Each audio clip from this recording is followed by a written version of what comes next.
ಮೂತ್ರಪಿಂಡಗಳ ಕಾರ್ಯಗಳ ಬಗ್ಗೆ ನಾವು ಇವತ್ತು ತಿಳಿಸ್ಕೊಡ್ತೀವಿ.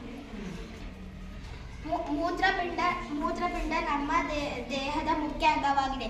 ನಮಗೆ 2 ಮೂತ್ರಪಿಂಡಗಳು ಇರುತ್ತವೆ. ಅವು ನಮ್ಮ ಬೆನ್ನಿನ ಹಿಂಭಾಗದಲ್ಲಿ ಇರುತ್ತವೆ. ನದಿಯಲ್ಲಿ ಸಂಗ್ರಹಣವಾಗುತ್ತೆ.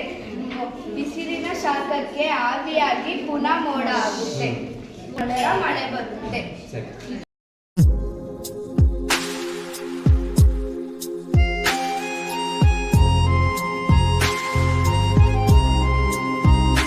ಮೊದಲನೆಯ ಗ್ರಹ ಬುಧ ಗ್ರಹ. ಸೂರ್ಯನ 2ನೇ ಗ್ರಹ ಶುಕ್ರ ಗ್ರಹ. ಸೂರ್ಯನ 3ನೇ ಗ್ರಹ ಭೂಮಿ. ಸೂರ್ಯನ 4ನೇ ಗ್ರಹ ಮಂಗಳ ಗ್ರಹ. ಸೂರ್ಯನ 5ನೇ ಗ್ರಹ ಗುರು ಗ್ರಹ. ಸುತ್ತಾರೆ. ಇದನ್ನು ನಮಗೆ ಹುಷಾರ್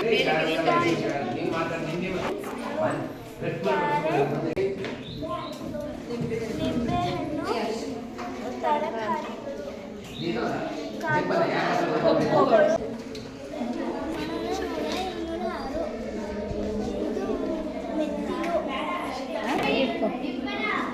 ಇದು ಮಾನವನ ಮೆದುಳು. ಸಾಮಾನ್ಯವಾಗಿ ಬೆಳಕನ್ನು ಕೇಂದ್ರೀಕರಿಸುತ್ತದೆ. ಇದರಿಂದ ಬಂದ ಬೆಳಕು ಇಲ್ಲಿ ಕೇಂದ್ರೀಕರಿಸುತ್ತದೆ. ಅದಕ್ಕೆ ಇದನ್ನು ಕೇಂದ್ರಿಸುವ ಎನ್ನುವುದು. ನೀಲಮಸೂರವು ಬೆಳಕನ್ನು ವಿಕೇಂದ್ರೀಕರಿಸುತ್ತದೆ. ಇದರಿಂದ ಬಂದ ಬೆಳಕು ಭಾಗ ಭಾರತ ಕಡೆ ಹಗಲು ಆಗಿರ್ತದೆ. ಈ ಕಡೆ ಭಾಗ ಹಗಲು ಆಗಿರ್ತದೆ. ಈ ಕಡೆ ಭಾಗ ಕತ್ತಲೆ ಆಗಿರುತ್ತದೆ. ಬ್ಯಾಟರಿ ಎನ್ನುವರು ಒತ್ತುಗುಂಡಿಗಳಿಗೆ ಈ ಒತ್ತುಗುಂಡಿ ಎಂದರೆ ಆನ್ ಆಫ್. ಅದರಲ್ಲಿ ಆನ್ ಮಾಡಿದರೆ ಬೆಳಕು ಬರುತ್ತದೆ, ಆಫ್ ಮಾಡಿದರೆ ಆಫ್ ಆಗಿರುತ್ತದೆ.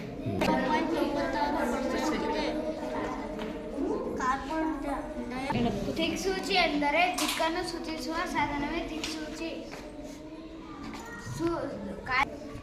ಶಾಲೆ, ವಾಹನ, ಮನೆ ಮತ್ತು ಆಫೀಸ್ಗಳಲ್ಲಿ ಬಳಸುತ್ತಾರೆ.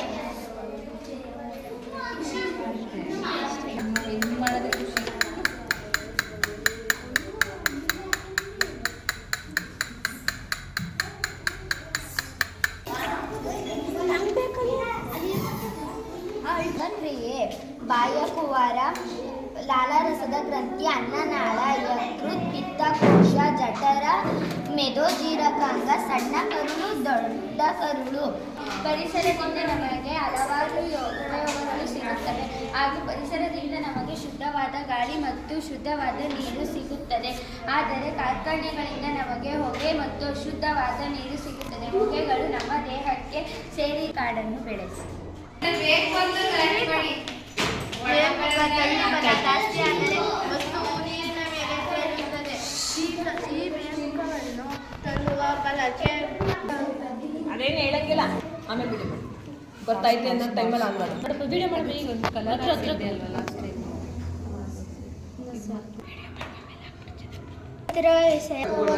ಮೇಣದ ಬತ್ತಿ ಲೋಟ ಮುಚ್ಚಿದಾಗ ಲೋಟದೊಳಗಿರುವ ಗಾಳಿಯೆಲ್ಲ ಮುಗಿದು ಹೋಗುತ್ತದೆ. ಆದ್ದರಿಂದ ಮೇಣದ ಬತ್ತಿಯು ಆರಿ ಹೋಗುತ್ತದೆ.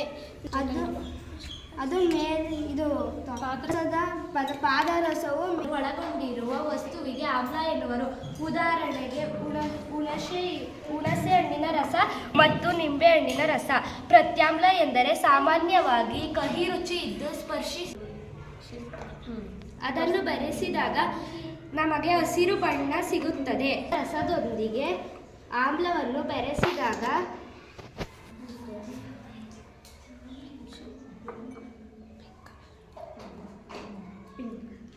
ಅದು ಪಿಂಕ್ ಆಗಿ ಬದಲಾಗುತ್ತದೆ. ಇನ್ನೊಂದು ಸೂಚಕ